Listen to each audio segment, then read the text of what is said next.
नमस्ते। समृद्धि का रहस्य वहां है जहां कोई निराशा नहीं है। जीवन में सब कोई सुख समृद्धि पाना चाहता है, सफलता पाना चाहता है, अपने को जीवन में सबों से आगे रहना चाहता है, परंतु कोई व्यक्ति संपूर्ण जीवन में अपनी आकांक्षाओं को पूरा करते हुए आकाश की ऊंचाइयों तक अपने को ले जाता है। कोई व्यक्ति जीवन भर परिश्रम करते रहता है, रोज लगा रहता है, लेकिन हैंड टू माउथ रहता है, उसकी जीवन में कुछ नहीं प्राप्त होते। इसके पीछे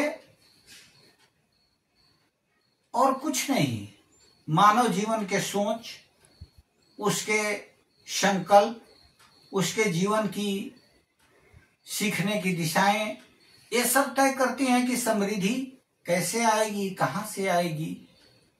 और अवसर विधाता ने सबको एक समान दिया है।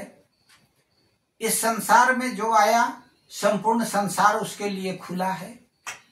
वह पक्षियों की तरह स्वतंत्र विचार कर सकता है, जिस दिशा में चाहे उस दिशा में अपने को ले जाकर सफलताओं की उड़ान और यात्रा में आगे बढ़ सकता है।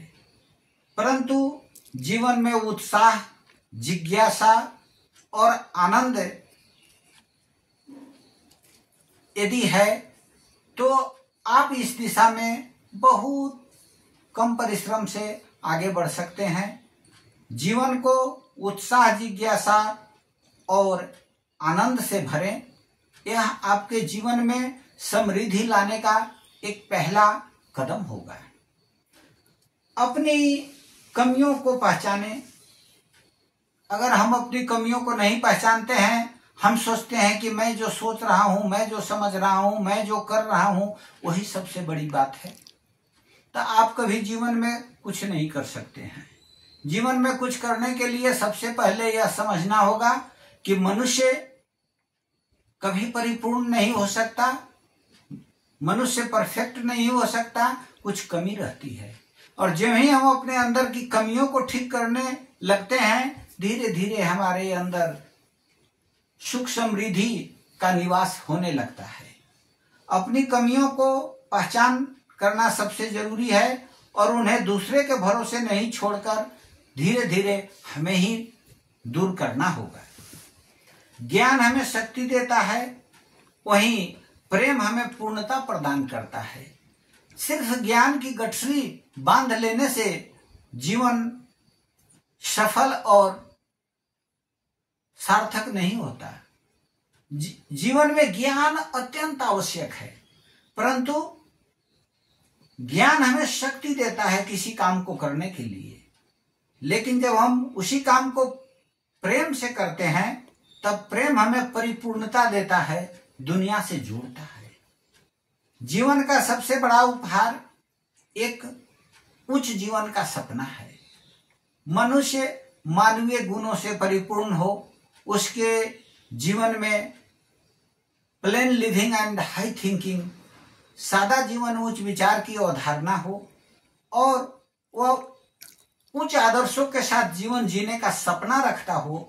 यह उसके जीवन की सबसे बड़ी उपलब्धि है। सबसे बड़ा जीवन में उपहार यही है कि हम अपने आप में उच्च जीवन जीने का सपना देखते हैं, सदैव कोशिश करते हैं कि हम उच्च कोटि का जीवन जिएंगे।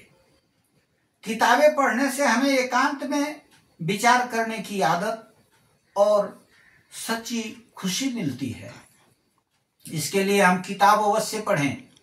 आज सभी प्रकार के साहित्य, पुस्तकें, विचार आसानी से हमें इंटरनेट में उपलब्ध हो जाते हैं और पुस्तकालय और पुस्तकें हमारे जीवन में सर्वोच्च स्थान रखते हैं।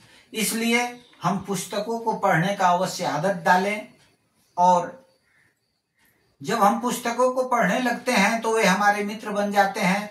हम एकांत में बैठने की आदत हमें मिलती है। यह हमें अत्यंत शांति और खुशी देता है। इसलिए पढ़ने की आदत अवश्य डालें और कभी जीवन में निराश न हो। जैसा हमने कहा कि समृद्धि का रहस्य वहां है जहां कोई निराशा नहीं है। इसलिए कभी जीवन में किसी बात के लिए निराश नहीं होना चाहिए, हमेशा आशावादी होना चाहिए। महान कवि मैथिली शरण गुप्त जी ने बड़ा ही मार्मिक ढंग से समझाया है कि नर हो न निराश करो मन को, जग में रह कर कुछ काम करो, कुछ काम करो। यह जन्म हुआ किस अर्थ हो, समझो जिसमें यह व्यर्थ न हो। कुछ तो उपयुक्त करो तन को, नर हो न निराश करो मन को। कभी मन को निराश मत करिए और ईश्वर ने वह जीवन जो वरदान में दिया है उसका उपयोग ऐसा काम करिए कि यह व्यर्थ न जाए। हमारी जिंदगी बहुत मुश्किल से मिली है, इसलिए इसे सार्थक बनाने के लिए कुछ न कुछ हमें काम करना होगा, क्योंकि कर्म का प्रधानता है। तुलसीदास जी ने भी कहा है कि कर्म प्रधान विश्व रचि राखा, जो जस करे सो तस फल चाखा। इसलिए हमें कुछ न कुछ कर्म अवश्य अपनी क्षमता के अनुसार अपने जीवन में खुशी पाने के लिए करना चाहिए। इसीलिए किस गौरव के तुम योग्य नहीं, कब कौन तुम्हें सुख भोग नहीं। जान हो तो जगदीश्वर के, सब हैं तुम के अपने घर के। नर हो न निराश करो मन को, जग में रह कर कुछ काम करो, कुछ काम करो। इसलिए सदैव कुछ काम करते रहिए, सदैव प्रसन्न रहिए, सुखी रहिए और याद रखिए कि समृद्धि का रहस्य वहां है जहां कोई निराशा नहीं है। कभी निराश मत होइए, आप सदैव प्रसन्न रहें। हमारी शुभकामनाएं। धन्यवाद।